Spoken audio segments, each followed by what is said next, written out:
আসসালামু আলাইকুম প্রিয় দর্শক, আজ সেই বহুল প্রত্যাশিত 12 ফেব্রুয়ারি ত্রয়োদশ জাতীয় সংসদ নির্বাচনের দিন।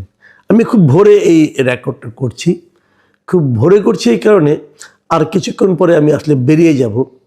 আজকে সারাদিন নিজেও ভোটটা দেব এবং পাশাপাশি বিভিন্ন টেলিভিশনে এই নির্বাচন উপলক্ষে প্রায় সারাদিন বিশেষ অনুষ্ঠানের আয়োজন করা হয়েছে এবং একাধিক টেলিভিশনে আমি আজকে টক শোতে বসবো এবং নির্বাচনী যে বিভিন্ন খবরাখবর থাকবে তাদের কাছে আসবে, সেগুলির উপর ভিত্তি করে হয়তো কিছু কথাও বলবো। যারা নির্বাচনের খবরাখবর পাওয়ার জন্য বিভিন্ন টেলিভিশনে চোখ রাখবেন তারা হয়তো আমাকে দেখবেন, সেখানে আমার যা বলার হয়তো আমার কথা শুনতেও পারবেন। তো তার ফাঁকে আজকে সকালে এই কন্টেন্টটা আমি করছি কী কারণে, সে কারণটা একটু বলি। কারণটা আর কিছুই না, আমি সাধারণত রাতের দিকেই করি কন্টেন্ট, আজকে রাতেও করবো আশা করি, কিন্তু সকালের দিকে এই কন্টেন্টটা আমি করছি এই কারণে যে কাল রাতে ঘুমানোর আগে আমি সোশ্যাল মিডিয়ায় বিভিন্ন ধরনের নির্বাচন কেন্দ্রিক নির্বাচনকে নিয়ে বিভিন্ন জনের নানা ধরনের বর্ণনা, নানা ধরনের কন্টেন্ট, নানা ধরনের কেউ ভিডিও দিয়েছে, কেউ স্থির ছবি দিয়েছে, সেগুলো দেখে না আমি একটু আসলে বিভ্রান্ত, কিছুটা বিপর্যস্ত বলতে পারেন, আমি একটু হতাশ হয়েছি। আমি বেশ কয়েকটা কন্টেন্ট দেখলাম যেখানে বিভিন্ন এলাকার দৃশ্য দেখানো হয়েছে এবং এটা বলা হয়েছে এটা রাতের বেলায় সন্ধ্যার দিকে আর কি, সন্ধ্যার দিকে প্রকাশ্যে নির্বাচন যেখানে হবে সেই কেন্দ্রে ঢুকে কেউ সিল মারছে এবং সেটা ভিডিও দেখলাম এবং এমনও দেখলাম যে তাকে চ্যালেঞ্জ করা হয়েছে, আপনি এখানে আসছেন কেন, আপনি সিল মারছেন কেন, উনি জবাব দিতে পারছেন না, এমনও দেখলাম। আবার একটা জায়গায় দেখলাম যে একটা পোস্টাল ব্যালট, সেই পোস্টাল ব্যালটে সিল মারা, বিএনপির যিনি প্রার্থী তার প্রার্থীর নামে এবং প্রতীকের পাশে যে গোল দাগটা থাকে সেখানে একটা টিক চিহ্ন দেওয়া। তো পোস্টাল ব্যালটে তো সিল মারার কোনো সুযোগ নেই, টিক চিহ্নই তো যথেষ্ট। তো সেটা কি হলো সেটা বড় কথা না, বড় কথা হলো এই ব্যালটটা বাইরে আসলো কেন, এই ব্যালটটা এখনই কি করে বাইরে আসলে, এই ব্যালট তো এখন বাইরে আসার কথা না। আবার এর বাইরে আরেকটা ছবি দেখলাম যেখানে নাকি ভোট তো শুরুই হয়নি, তাই না, তার আগেই দেখলাম যে একটা ব্যালট পেপার যে ভোটের যে রেজাল্ট শিট হয় সেখানে জামায়াতের যিনি পোলিং এজেন্ট হবেন তার সিগনেচার সহ একটা কাগজ বাইরে চলে এসেছে। তো এসব দেখে না আসলে আমি একটু মনই খারাপ করলাম যে আসলে তাহলে ভোটের নামে হচ্ছেটা কি। আমরা এর আগে নিশিরাতের ভোটের কথা শুনেছিলাম, এখন কি তাহলে সন্ধ্যা রাতের ভোট হচ্ছে, নাকি এগুলি সবই বানানোও কিন্তু হতে পারে। বানানো হতে পারে কিভাবে, আমি অনেক কিছু দেখেছি। যে আমার নিজের জীবনে একটা ঘটনা বলি, গত 3-4 দিন ধরে আমার কাছে আমাকে কাছে আমারই একটা ফটো কার্ড পাঠাচ্ছেন। সেই ফটো কার্ডটা আপনারা দেখেন, সেই ফটো কার্ড আমার ছবি দিয়ে লেখা হয়েছে যে বিএনপিকে ক্ষমতায় আনার জন্য নির্বাচন কমিশন ও প্রশাসন যা যা করার দরকার সব করছে। এটা আমি দেখলাম, এটা এসেছে। আমি আমি আমি যে ফটো কার্ডটা আপনাদের আমার কাছে পাঠিয়েছি, এখানে আমার দেশের সিম্বল দেওয়া আছে এবং আমার দেশ পত্রিকার একটা কার্ড দেওয়া আছে। আবার নিচে আবার দেখলাম তারা শিরোনাম টাইম নামে একটা প্রতিষ্ঠানের নাম দিয়ে তারা এটা করেছে, আমার ছবিটাও দিয়েছে এখানে এআই দিয়ে বানিয়ে, সেটা হয়েছে। কিন্তু কোশ্চেনটা হলো এই কথাটা আমি কোথায় বললাম। আমি নিজে যা কিছু বলি ভাই, আমি সাধারণত আমার নিজের মন থেকে বলি, নিজের চিন্তা থেকে বলি। এই ধরনের চিন্তা তো আমি কখনো করিও নাই, এটা আমি কোথায় বলেছি। যদি কেউ ভিডিওটা দেখাতেন তাহলে ভালো হতো। আমি নিজেও বুঝতে পারছি না এই ধরনের কথা আমি কেন বলতে যাব, এবং আমি নিশ্চিতভাবে আপনাকে আমি গ্যারান্টিতে বলতে পারি এই ধরনের কথা আমি বলিনি। যদ্দূর মনে পড়ে একবার আমি বলেছিলাম, খুব সম্ভবত স্টার নিউজ কিংবা এই ধরনের কোনো একটা অনুষ্ঠানে, আমি যদ্দূর মনে পড়ে, আমি তো প্রচুর টকশো করি, তো আমি বলেছিলাম এরকম কথা যে নির্বাচন শুরুর আগেই তো নির্বাচন নিয়ে বিএনপি এবং জামায়াতের মধ্যে পরস্পরের বিরুদ্ধে অভিযোগ শুরু হয়ে গিয়েছে।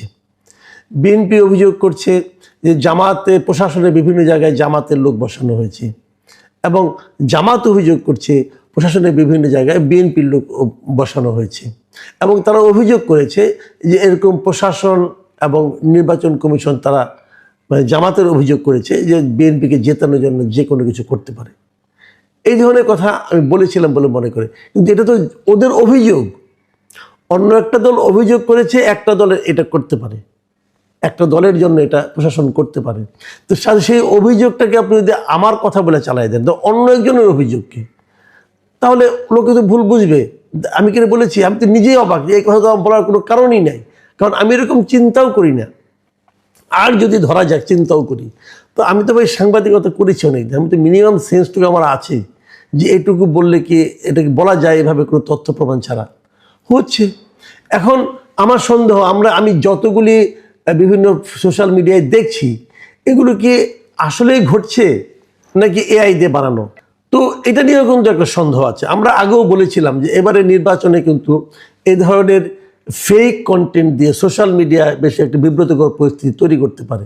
কিন্তু এগুলো আসলে আমারটা যেরকম হয়েছে, অন্যান্য যেগুলো দেখছি সকাল থেকে সেগুলো যে সেরকমই, সেটা কিন্তু আমি দাবি করি না মানে আমি তো এগুলি চেক করে আসিনি। কিন্তু আমি মনে করি সরকারের এগুলি চেক করা উচিত, নির্বাচন কমিশনের এগুলি চেক করা উচিত, ওদের আগের থেকে এগুলি চেক করা উচিত ছিল। আবার বিপরীত দিকে যদি ঘটনাটা ঘটেও থাকে, তো সেই ঘটনাগুলি কেন ঘটছে এটাও সরকারের চেক করা উচিত।